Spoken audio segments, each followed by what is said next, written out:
Here in transition from the old to the new, hello Utah and hello Arizona.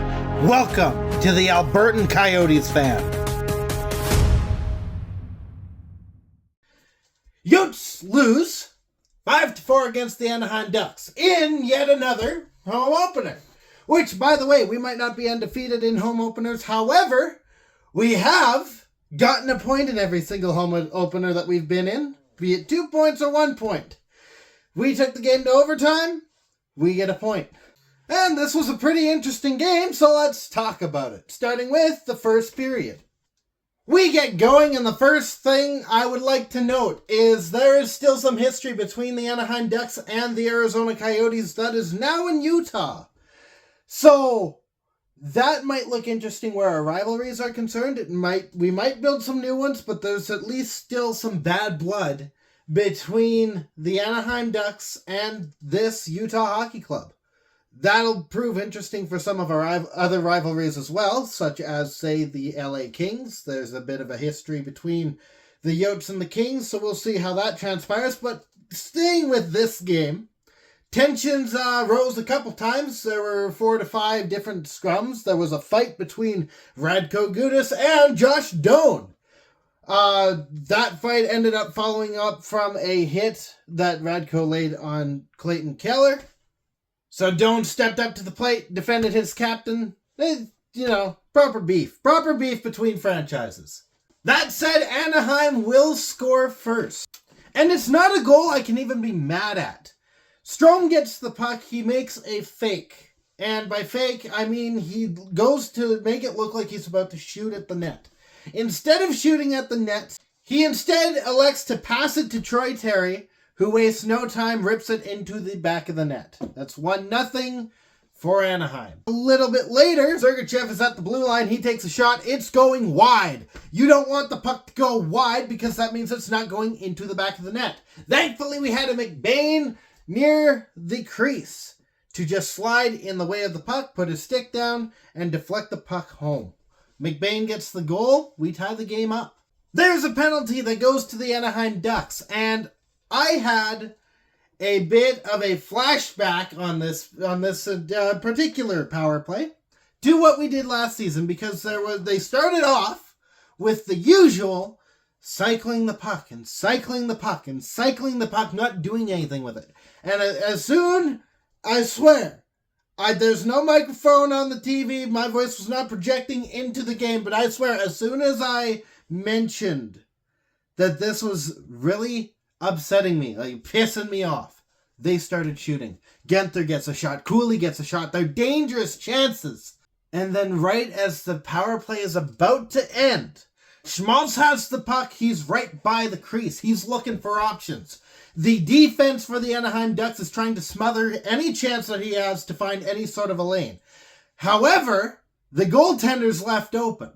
So Schmaltz rushes the goaltender, puts the puck up against him. The puck flies up. There's chaos going on around the net. No one knows where the puck is going to land.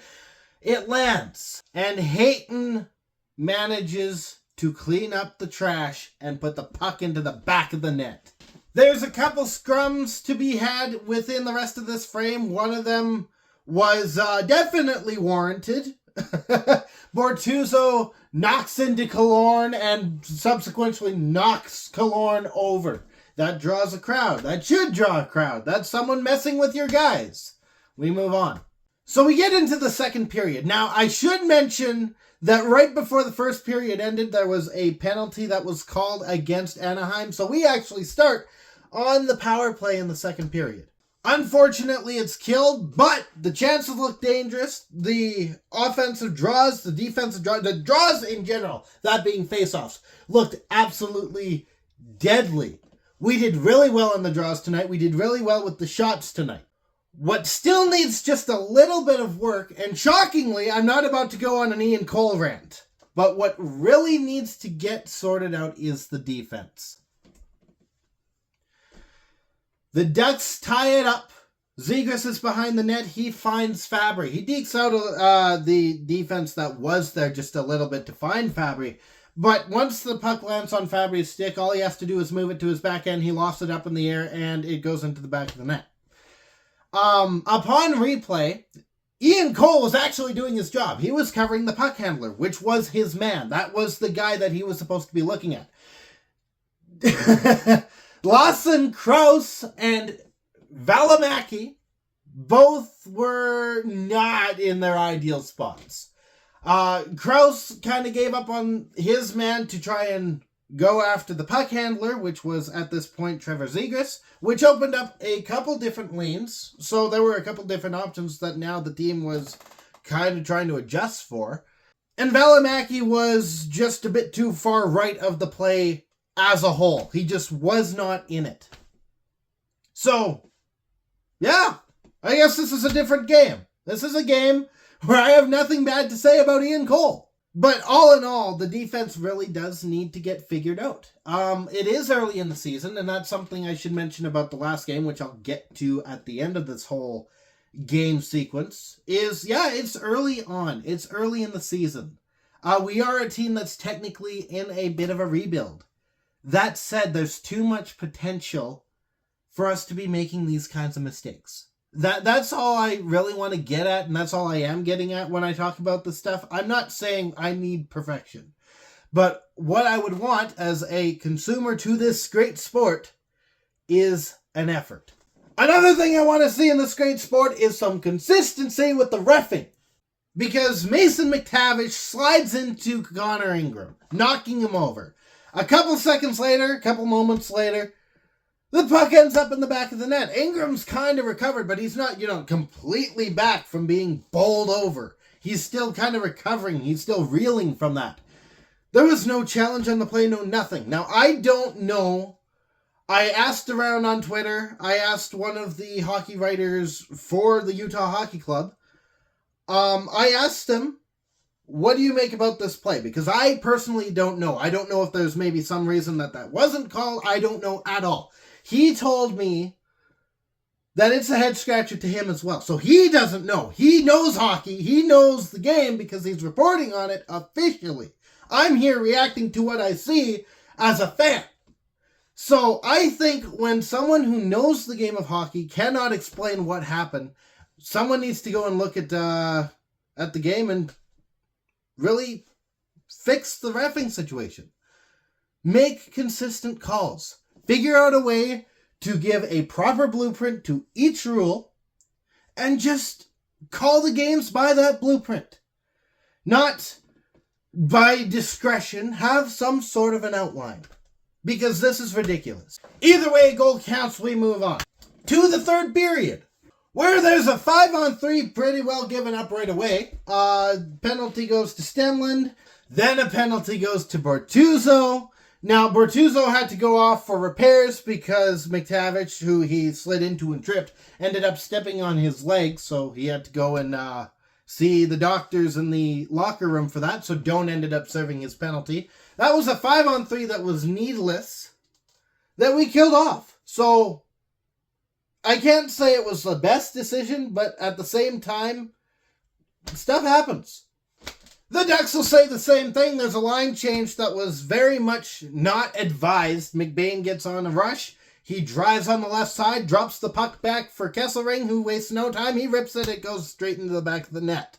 So we move on to a play where Schmaltz finds Keller on a rush, who just easily flips it from the forehand to the backhand, puts it into the back of the net. And then the Ducks get one back, tying the game at 4. Minchikov. I'll get it right. Minchikov plays the puck towards Ingram. Now, Ingram makes the save with the inside of his pad. Unfortunately, the way that he recoils from the save ends up pushing the puck underneath his leg, which he then drives into the back of the net. The puck goes in. It's a goal that ties the game. We end up needing extra time. And we don't need much of it because there's a bad giveaway by Nick Schmaltz. That was poked out of the way. Leo Carlson picks up the puck. He has all the time in the world to deke out Connor Ingram, and he puts the puck into the back of the net. That is the game. Now, there's two things I want to talk about. One's obviously the game. The other is a bit of a response from last game, where, as you know, if you've watched it already, I got a little bit heated. I got just a little bit, tiny bit upset over how that game went. And I mean, duh, it ended 3-0. There were plays that didn't need to be made. Now, I can obviously, blame the fact that the Oilers-Flames game kind of sucked. I'm Albertan. I've got to watch those. It's kind of the two teams that are closest to me geographically.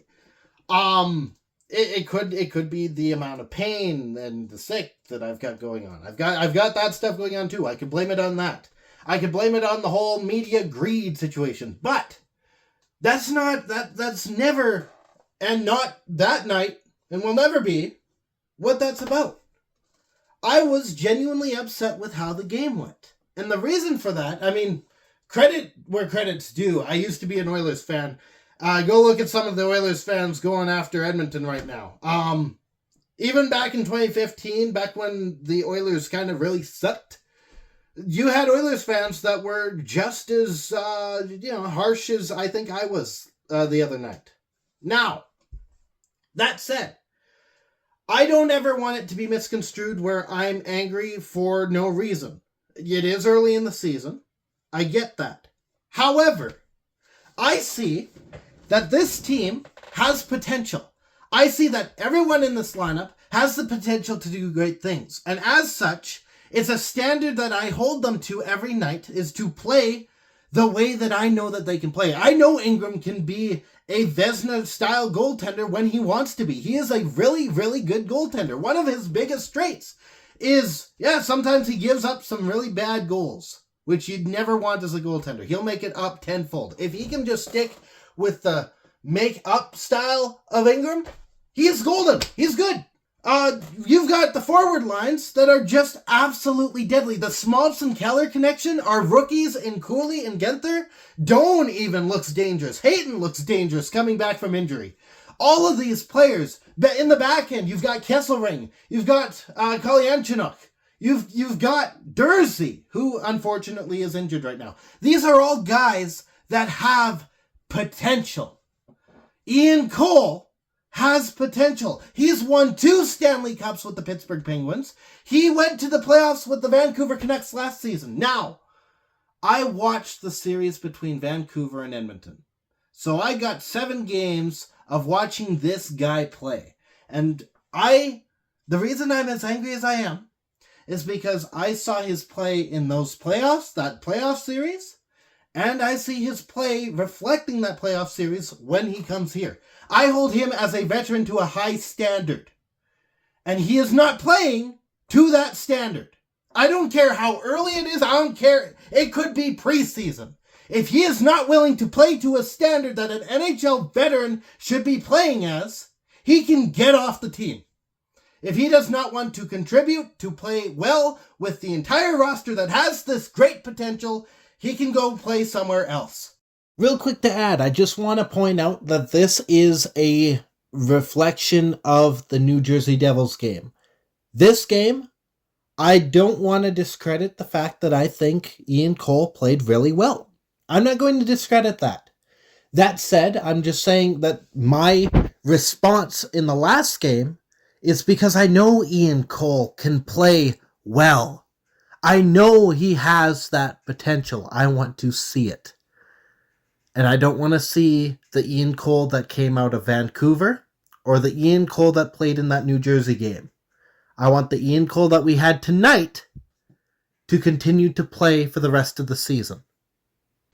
Now, talking about this game, again, there is that potential. There is some things that could be improved on. Ingram, again, it's that kind of idea of he's good at making up for the mistakes that he made. He was good at that in this game.